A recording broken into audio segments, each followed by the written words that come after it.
Promotional consideration paid for by the following.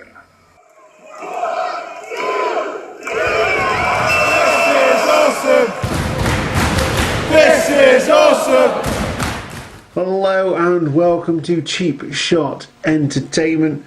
I am your host Luke and I am here with Ben of Squared Circle Jobbers. My attempt to make up for my wrongdoings when recording the last prediction videos. But we're going to do a review, Wrestling Friend review. It's a cool t-shirt. Like I've looked into a Squared Circle job as well. Nice. I can't even get the channel's name out. So we're going to do a WrestleMania 35 review. Yeah. I'll put my predictions on here as well. I'm going to go through a little bit of what happened, what we can remember, bearing in mind it was a good 5-hour show and we don't get it over here until 12 o'clock. Yeah, started at 10, didn't it? It was like a 7.5 hour thing because it was a 2 hour pre-show straight into the 5.5 case of Red Bull later, he's still falling asleep at the main event. Didn't have one Red Bull. I did. I didn't have one. I had a Domino's pizza and I had a milkshake. Lots of tap water for the last hour because I was like... We're doing the review for WrestleMania. It took place in the MetLife Stadium, or the MetLife Centre, as Hulk Hogan would have you believe, in New Jersey, in the shadow of New York, because they're not allowed to say New Jersey. On the 7th of April 2019. Seems so long ago now, doesn't it? Yeah, it's taken us a while to get together and do this. 2 weeks of roles. 2 weeks. So we were trying to see what would happen afterwards, so we could talk about things like that as well. So join us on our journey through WrestleMania 35 and going through my predictions. If you can remember your predictions, you can put those in there as well and tell you what happened during WrestleMania 35. And what we thought of it. So let's get on with it, shall we? So we're going to start with the pre-show. It is the Cruiserweight Championship to start with. Buddy Murphy, the current champion, going against Tony Nese in this match. To me, it's quite a surprise winner, actually. Yeah, I went the other way. Your winner in this match was Tony Nese. Didn't really get a lot of time to work with, so I remember on this one. But it was a decent match. You know, Cruiserweights showing what... Good enough showing for Cruiserweights. Good enough to show what they can do. Some spots in there, some cool spots in there. But the match would end with a running knee in the corner after hitting the corner German suplex from Tony Nese for the win. And at the end you can audibly hear someone say, "Tony, smile," when he's celebrating with his championship. I'm excited about winning it. So he's celebrating in the corner, "Tony, smile." My prediction was Buddy Murphy to retain. Got that completely wrong, obviously. And I think yours was I had Buddy Murphy as well. Buddy Murphy as well. It was quite a surprise actually. Although a pleasant surprise. Yeah, absolutely. Takes a new diversion in the old 205 division, doesn't it? I think that's because they brought Oney Lorcan up as well now. Yeah, they have. They brought him up as a heel as well. So that's interesting. Could maybe be a future challenger. Because I think this week on NXT, Murphy challenges Velveteen Dream for the North American title. Oh right, okay. So they're moving Buddy Murphy back to NXT. I think they're going to float between. Yeah. That's interesting. I wonder if he'll join the Forgotten Sons and go back with his old tag team partner. Surprise winner, Tony Nese on this one. Of course, they didn't have much time to work with because there's 2 battle royals. Yeah, I was shocked about the order of the... I thought it would have been a battle royal, cruiserweights and a battle royal. I thought they would have mixed it up. with the order on the pre-show. Did have, I think I had the order of the ladies going before the men in the Battle Royals. But yeah, I would have put a Battle Royal on first, and then the Cruiserweights, and then another Battle Royal. Yeah. So, we've got the ladies Battle Royal. I've put the women's Battle Royal for the Uterus Cup. Yeah. Because it does look like female body parts. Yeah. DX made a good suggestion during the Hall of Fame, saying that next year it should, or this year it should have been the China Memorial Battle Royal. Yeah. Which would be quite a good move going forward for China. Yeah, absolutely. It's one way to get her back in definitely relevancy, and they did mention her in the speech and things a lot. So yeah, without China there would have been no DX really. No. She was the what would you call her? Like, not the comic relief, but like the deadpan. The backlash. Yeah, the deadpan comic relief. So you got those two acting up, and then China never smiled, which made it even funnier. You know, because she's probably gagging to smile. She's a female Terminator, wasn't she? Yeah, basically, yeah. But yeah, my prediction on this one. No, Didn't show up. Didn't even turn up on this one. That's why I didn't go for it. And the only Naomi and Asuka got an entrance. Yeah. On this I'm one, surprised. not even a full entrance. They came in halfway down with that. They had like a separate ramp. Stair settle. Yeah. I'm very surprised that it was just those two that got an entrance actually, because Ember Moon returned during the battle, didn't she? Yeah. From quite a lengthy. And then you got the overall winner, of course, being in there. Yeah. You would have thought she might have got a little bit of something. Yeah. But, I mean, not everyone could have had an entrance. But there you go. It was indeed Carmella winning, climbing back in the ring after Sarah Logan had thought she had won it overall. I didn't even notice Carmella went. No, I didn't either. I had to watch it back. It's one of those things in a battle royal, isn't it, that you have to try. It's a bit like a fatal four-way. Yeah. You have to try and keep up with everything, and when you're watching it on a camera, it's really difficult to keep up with everything. But literally just never noticed to leave the ring. I thought she had been eliminated. Yeah, and then when she had, I think the thing that gave it away was the zoom out shot, which I think was a mistake by WWE. Yeah, because you zoomed out and you saw Carmella coming back in. I thought, because when Sarah Logan won, I was a bit like, ooh. Yeah, I thought that was really good. I thought that was interesting, actually. For Sarah Logan, but then lo and behold, Carmella comes in and chucks her out. So the winner of the women's battle royal, I guess she's probably going to get a title shot in the future, maybe. I don't know what else they get besides the Uterus Cup. Carmella wins, eliminating Sarah Logan last. Well, there's not much you can go into detail with the battle royal, really. It's just over the ropes and off you go. Out you go. There weren't a lot of NXT entrants in there. No, there was notable. There was Kairi Sane, and Candice LeRae. Candice LeRae.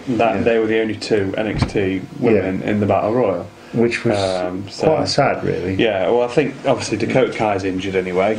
I thought an NXT UK I thought maybe Rhea Ripley might have been or even Ginny. Just somebody to fill. Represent all of the brands that they've got. But yeah, it was what it was. It was a battle royal, and Carmella won. So on to the next match on the pre-show. It was a mix in this one. So it was the Raw Tag Team Championships next. We didn't think it was going to be on the pre-show, did we? I think it got announced really late that it was going to be on the pre-show. Yeah. And we sort of had this feeling, didn't we? That, I think you went one way and I went the other. I think I went with the Revival, thinking that that they weren't gonna, end the streak at WrestleMania. No. Like, to be up there with the Undertaker's ending streak at WrestleMania. So I was a bit like, okay. Well, I was quite surprised when They got a massive pop though. Oh It yeah, got a massive pop, didn't it? Brilliant, yeah. As you can probably tell, if you haven't already watched WrestleMania by now, Hawkins and Ryder did pick up the championships. They are the Raw Tag Team Champions. Wasn't a surprise to me, actually, because they've not really done much with the revival. And obviously there was rumblings that Ryder might ask for a release and all that kind of stuff. So I think they want to try and keep him there and keep him happy. Yeah, actually, because he does quite a lot of the social media stuff as well, doesn't he? Like people like to watch. So I like watching his figure videos with. Exactly. Those kind of things. Really like the figure vids and things like that. Yeah, really good. And I used to like the Z True Long Arm. Until WWE took it over. And then he made it just died down. Just died a death, and he ended it, which I don't blame him. Yeah. So my prediction was indeed Hawkins and Ryder, the Edgeheads, the Major Brothers, and they won via roll up. Yeah, typical way to end the streak. Yeah, roll up. You actually got the pin as well. New champions. They would, however, they got squashed this week, didn't they? It was there was an 8-man tag, wasn't there? Yeah, the Viking experience. But the thing, it was Ryder that took the fall. I think they protected Hawkins there, and it was Ryder that took the pinfall. So yeah, well, obviously Raymond Rowe and Hanson. And now the Viking, the Viking experience. Why? Why? It's a very Vince move. We had to wait 2 weeks for that. We had to find out they were called the Viking Experience. The Viking Experience. The daft thing is that there's still NXT Tag Team Champions.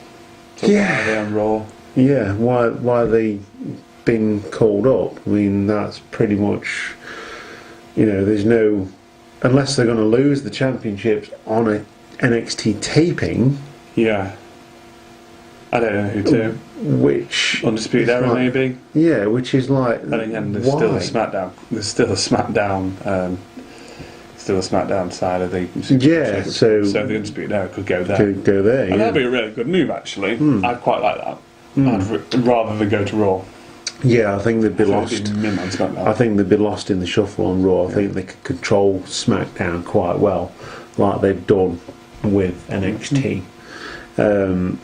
But yeah, so awesome. New champions, new Raw Tag Team Champions. Yeah. So the Andre the Giant Battle Royal, the male version, which actually has a name, because they gave the women's one a name and then they backed out of it for obvious reasons. So it's had a name since WrestleMania 30, hasn't it? Because I think that's when the first one was on Cesaro. Yeah, Cesaro won it, and they always have them posing like this, don't they, next to the cup? Yeah, I think the Big Show's look the best doing it so far. Not a patch on the one that Bad News Brown. I think he won it. I think he was Bad News Brown. Was it Bad News Brown? What won a? Yeah, Battle Royal, like WrestleMania 4 or right, stupid. I was going to say, he's never won an Andre the Giant. No, he's never won an Andre the Giant one, but the cup was it was taller than him. Yeah. It was dead funny. Well, that's just over the top, isn't it, really? And then Bret Hart broke it, because he had a bit of paddy in the ring. And, broke the trophy. Anyway, your winner in this match was Braun Strowman. Shock. Yeah. I didn't put him. No, I didn't either. I didn't. I had Heath Slater to win. I can't remember who I went for. I might have gone for Andrade. Just possible. He had a botch, didn't he, during the match? Did he? Yeah, he eliminated himself. They did the head scissors. He did the yes, he did, and then landed on the floor. He landed on the floor, and then the camera pans him, and he goes, he's like, "What? What did I just do?" And I don't think it was meant to happen. No. Because as far as I'm aware, I think it was supposed to go down to he and Strowman. And I was like, because when the camera panned to him, I was a bit like, that's not supposed to have happened. No. And I think Vince must have had a go at him, surely. I think he was supposed to eliminate him and grab onto the ropes. You know, like Mysterio does the where he eliminates Orton and he holds onto the ropes. But it would have been hard to surely grab the ropes because he jumps off of the apron. Yeah. And he does the head scissors and onto the floor. Yeah. So that was a bit of a bit of a botchamania moment, that. And obviously Luke Harper was in there, who, as we've just found out, has asked for his release. Which is quite sad. Yeah. And that was a really horrible elimination, though, with him and Mustafa Ali. It was up for the suplex. Yeah, because they were holding it there, because Braun botched that one. Botched it. They was like holding him there for about a minute. Yeah. And they went up for it, and Braun kicked Luke Harper, and it was almost turned into a brainbuster out onto the floor. That would have been nasty anyway. Apparently got injured from it. I'm not surprised. The way he landed down, he lands on his back, but he obviously, because of it being padding, like it bounced him up. Yeah, and he went face first into the corner of the announce desk.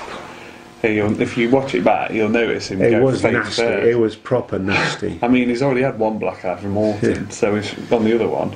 That was proper nasty. So, but Braun Strowman wins by last eliminating the SNL guy to win. At one stage, I thought they were going to win. Yeah, so did I. I thought that the Hardys were in there. With they were actually. Yeah, and they almost got him out. And then the other two guys ran in and tried to tip him over. I thought, oh god, they're all going to go. The Hardys are going to fall out, and they're going to be left over in the ring. Yeah, but surely you couldn't have had a co-winner. No, but with it being SNL, I suppose they could have might have even led to a match next would have been year. a really good publicity. Yeah, it would, and it was. They did a good job in this match. Actually, the SNL guys, can't remember their names, but Michael Che and Colin Jost. Whichever one tried to climb out over the ropes and eliminate himself is definitely the smarter one of the two. Because that happened, didn't it? He tried to climb over the top and eliminate himself, a la what's his face? Drew Carey when he tried to pay Kane. Yeah, Royal Rumble 2001. Yeah, that was brilliant. That was brilliant. Braun Strowman is your winner. Poses next to the cup, and here's the champion. Going to put that next to his greatest battle royal green title belt, no doubt, on his shelf. I bet he never wins a Royal Rumble. Ever. So we're going on to the main show. The national anthem is sung by... Can you remember who it was sung by? I can't even remember. Nope. No. I don't think I watched it. I don't think I watched it. I think... The national anthem is sung, and someone gets some random flyovers from helicopters. Like, they usually send jets over, and this time it was helicopters, and it was like... Right?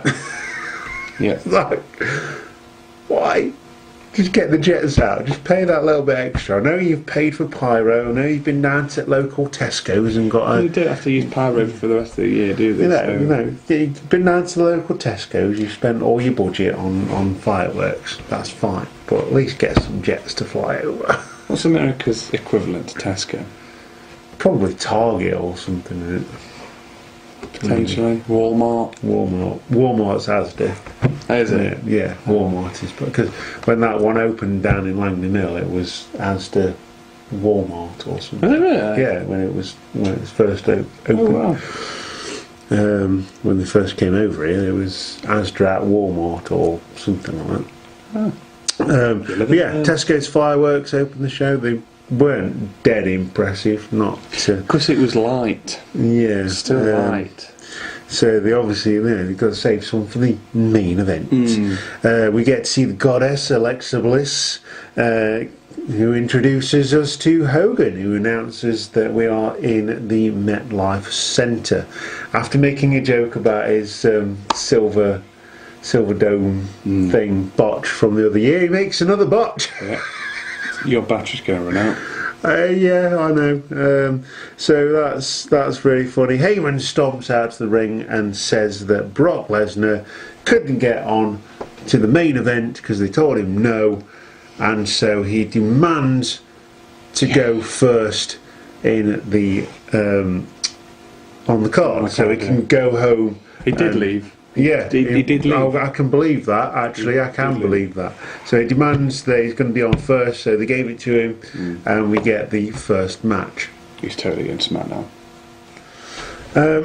So, with Heyman in the ring, he introduces the Beast, the Universal Champion, Brock Lesnar. He stomps down to the ring, gets his usual pyro and all that kind of stuff, and his opponent is Seth Rollins, the Royal Rumble winner for 2019. Yeah.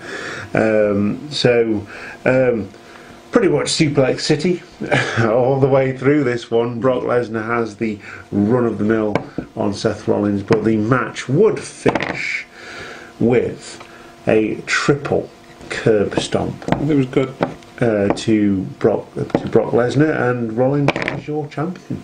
He got the low blow, didn't he? Yes, he did. It was a low blow. So that's I think he kicked him at the side of his head as well. That's what got Lesnar down, wasn't it? Kick. Yeah. But that, the low blow, a cheap shot, if you will. Pun the pun. Would finish off Brock Lesnar in this one. In the squared circle. In the squared circle, as he became a jobber. Brock job. Brock job to Seth Rollins. Yeah. Which does lead me to the reason that I said that Brock Lesnar, and probably your reason as well, said Brock Lesnar's going to SmackDown. Yep. Big money move for SmackDown moving to Fox. Yeah. So going to have Lesnar on SmackDown, I think. Which, going back, I always thought of Lesnar being on SmackDown anyway, really. Back to when the first brand extension happened. Yeah, it was weird. He was always on SmackDown. I mean, he got drafted to Raw, didn't he? Because during the 2002 split, the first split, where Vince was SmackDown and Flair was Raw, Vince tried to take him to SmackDown, didn't he? Yeah. And Flair was like, it's not your go, it's my go. Yeah. And Flair took Lesnar to Raw. Yeah. And Lesnar brought his way up, and then he won the Undisputed title from The Rock, didn't he? After he won the King of the Ring as being a Raw wrestler. And then Stephanie did the deal. Yeah, that was when the general manager thing came in, wasn't it? Yeah, Stephanie did the deal. I can't remember how Flair disappeared, or he just stopped being like the he just stopped being Raw. He sort of like stopped. He went like part owner to then being back in the ring. Yeah, just randomly. And then you got the GMs and obviously Bischoff on Raw and then Steph on SmackDown, and Steph said that obviously, she signed Lesnar to an exclusive SmackDown deal, which was obviously why Bischoff brought back the big gold belt. Yeah, so Triple H could be champion. Yeah, great idea. Triple curb stomp to Brock Lesnar after the low blow for the win. It was a really good match, actually. It told a really good story. And I'm all about the storylines in matches being told, stories being told in matches to make them interesting. For a quick match, it was good. And it was a quick match, and it was really good. It was a good way to get everything started, I think. A bit of a shock. Didn't expect it to go on first. Championship being on first, but really, really good match. I did like the whole. Yes, and he did the spinning of the belt again, like he did before as well, didn't he? Did it in NXT, didn't he, years ago? So that was really cool. The helicopter spin with the title. Just expect one day a side plate to fall off and it to cut somebody's face or neck or flying into the crowd. Yeah, that's gonna. That would hurt, actually. That would hurt. Slice someone's face. Yeah. I predicted Seth Rollins for that one. I went Brock Lesnar because I didn't think a title change was going to happen. I don't know why. So on to the second match. My prediction was Randy Orton in this one. Again, much like your reaction to the last match, I have no idea why I picked Randy Orton.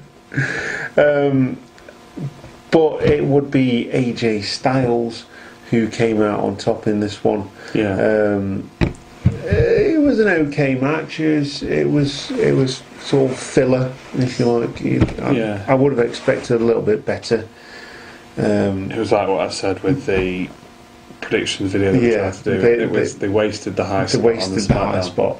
Yeah, and they did it. They tried to do it again. And stopped it, didn't he? And Orton went for the RKO and Styles jumped down, didn't he? Yeah. And then I think he hit that the 450 or something. Yeah. Which was a good replacement. It was well replaced. Yeah. But I think there was room for probably both of those spots in catch it second time and then do it like kick out first time, catch it second time. Thing is now, obviously because Styles has gone over to Raw, where does this storyline go? Exactly. Because it doesn't, there's no continuity. That's it. There's no continuity between Miz and Shane, Randy Orton and Styles, AJ. Yeah. I just don't, because I would have liked to see them go at it again.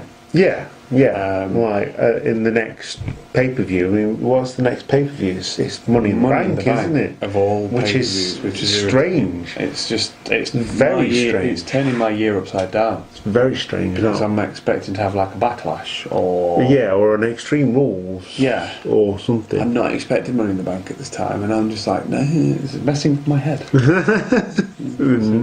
Messing everything about. Yeah. But it would be AJ that would win by the phenomenal forearm, taking out Randy Orton for the win. # pin for the win. Not a dead forgettable match, but pretty forgettable match on that one. It was standard, wasn't it? It was. It was what it was. It was probably them knowing that AJ was going over to Raw, so they just had a match, and it was reasonably entertaining, but obviously they knew the storyline was not going to go any further, so they just did what they had to do, and it was a match. So next, the SmackDown Tag Team Championships are on the line in a Fatal 4-Way match. The first of 2 Fatal 4-Way Tag Team matches on the card at WrestleMania. My prediction was the Usos, incidentally. I went for Aleister Black and Ricochet. Yeah. Backfired. Yeah, and we know now that obviously they have been drafted to Raw. Sorry, shaken up to Raw. As a team as well. Which means they're going to be a team, but it may give Black the opportunity to turn heel at some point. I fully expect him to feud with Bray Wyatt. Because they're going to. I'm just expecting that to happen. And Bray Wyatt and his puppet army. It's like a very dark version of Sesame Street. It'd just be funny if it isn't Bray Wyatt. Yeah. If it's not Bray of all these puppets that are coming out. Because I think the first thing that came out was a buzzard. Is it a buzzard, that little creature that comes out? Yeah. And then that was obviously the doll. And that's obviously supposed to be like Annabelle. Yeah. Or Abigail. Sister Abigail. Possibly. Like a doll. I don't know. Oh dear. Anyway, it's the Usos versus Rusev and Nakamura versus The Bar versus Ricochet and Aleister Black in the Fatal 4-Way match, and the Usos will pick up the victory. Yeah. In this one, hitting the double splash on Sheamus. Yeah, there was a nice little. I can't think of the word for it. Sequence. Yes, there was a nice sequence of events happen with obviously the swing to Ricochet, super kicks, and Sheamus hitting the what's the one they call it? 10 beats of the Bowery or something. Yeah, the Celtic. It's Irish. Yeah, it's Celtic like drum, isn't it? Yeah. It's a Celtic drum when they were going into battle. Bang, bang. And he just the Irish view as well. Yeah. Everyone's coming up to the ring trying to stop him from doing it. Cesaro spinning Ricochet round, and Sheamus just keeps hitting those strikes. It must have been going for about 2 minutes plus. It was brilliant, such a good spot. It doesn't do that much anymore, and he needs to do it more because it's brilliant. But yeah, the Usos would pick up the victory and move on to SmackDown, where they would lose the titles to the Hardys. So yeah, it's nice to see the Hardys back in the title picture. But they don't think they really played enough with the Woken gimmick. I don't think it really wasn't over much, was it? No, I don't think it was because it was Woken rather than broken. Yeah, I think it was over with the crowd, just wasn't over with Vince. Which is the reason why I brought him in the first place. Because of this gimmick. Like, no, we're going with the Hardy Boys. Yeah. So yeah, we next get the Hall of Fame, and I'm going to go through who's in the Hall of Fame. The Honky Tonky Man, as Santino would say. Harlem Heat. Tori Wilson looks a bit different to what I remember, to be fair. Stacey Keebler inducted her, didn't she? Yeah, she doesn't look any different whatsoever, but Tori Wilson looks different. Yeah.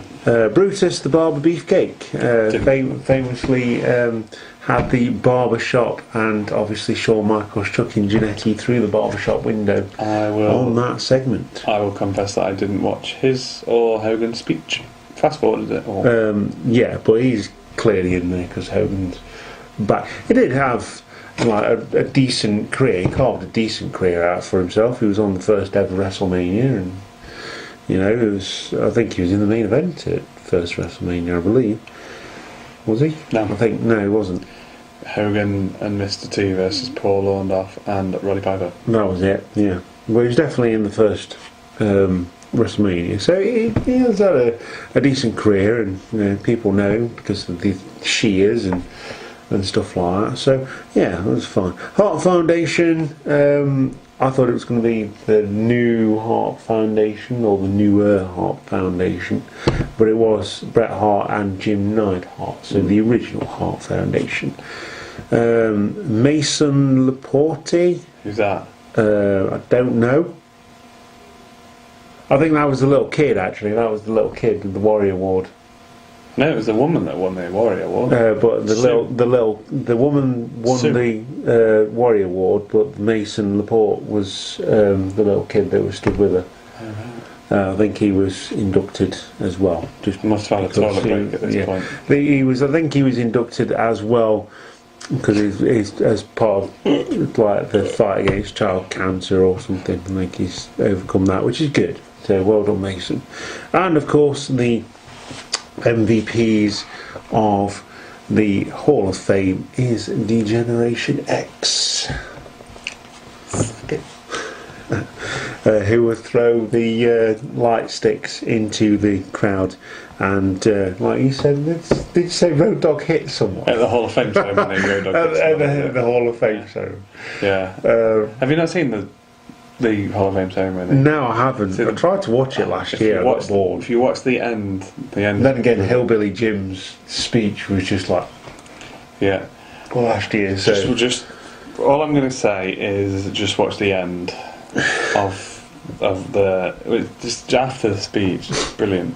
I will get around to watching it. I've still got NXT. If you watch any, just watch the X's speech. It's Easter, so I've got plenty of time to do things. You will laugh, and you'll know why I told you to watch it. It's just the end. So that's it. The Hall of Fame inductees for 2019. Yeah. So we go on to what you have said was the best match of the night. Yep. And it was. I can't disagree actually on this one, because it was interesting to the point where they were fighting outside the ring, and they did do a really good job. When it said Falls Count Anywhere, I was expecting to fight a little bit in the crowd and then come back, and they would maybe get a clothesline over the barricade and back in. Pin on the ramp or something, and that's as far as it would go. But it would go to a camera scaffold. Yeah, it was really good. And it was a really good match. George Mirzanin was in the ring as well. Like that. For a spot with Shane, and I thought that was really cool. The whole match was really good. Actually, I really enjoyed it. Yeah. I like Shane McMahon a lot. Yeah. And the Miz has definitely grown on me in the past couple of years. Yeah. So yeah, great match. Really, really good match. They fight all the way to a scaffold. They would climb the scaffold. The match would finish with a superplex off the scaffold. Yeah.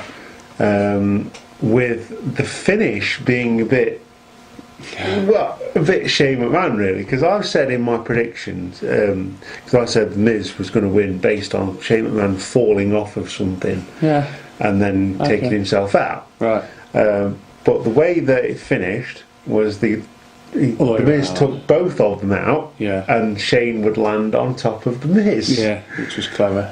And I was like, at this point, I was screaming for the referee to kind of count his shoulders down. I was screaming for him to do it, and he did. And I lost points, but it was a great finish. Well, the finish, yeah. It was a great Very finish. good finish, yeah. I don't think anybody predicted Shane. It was a really good finish, actually, and the winner would be Shane McMahon, and he would go on to remind us of that several times over the next couple of weeks. He's the best in the world. He is the best in the world. He's got a big shiny cup. The one thing that really annoys me about modern WrestleManias, and I'm going to say this, those stupid 3D graphics that they put on.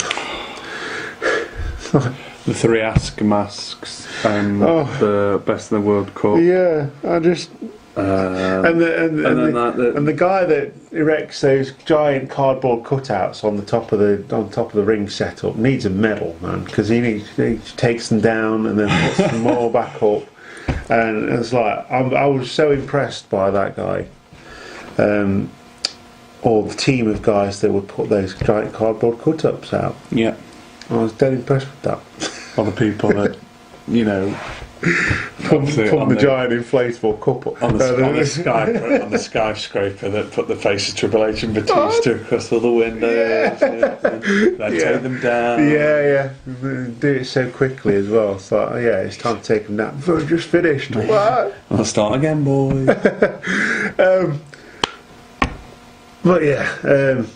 It was a great match, definitely. I think it was my favourite. Definitely a hard match to follow. I just thought that was going to open the show. Yeah, I thought it was going to be closer to the start than it was, but I think it was decently placed. Yeah, wasn't too high up that it would take away from other matches, and I thought the pace of WrestleMania this year was really good. Yeah, actually, so you got big spots, and then the match like that are really difficult to follow, which leads us on to our next match, actually, which is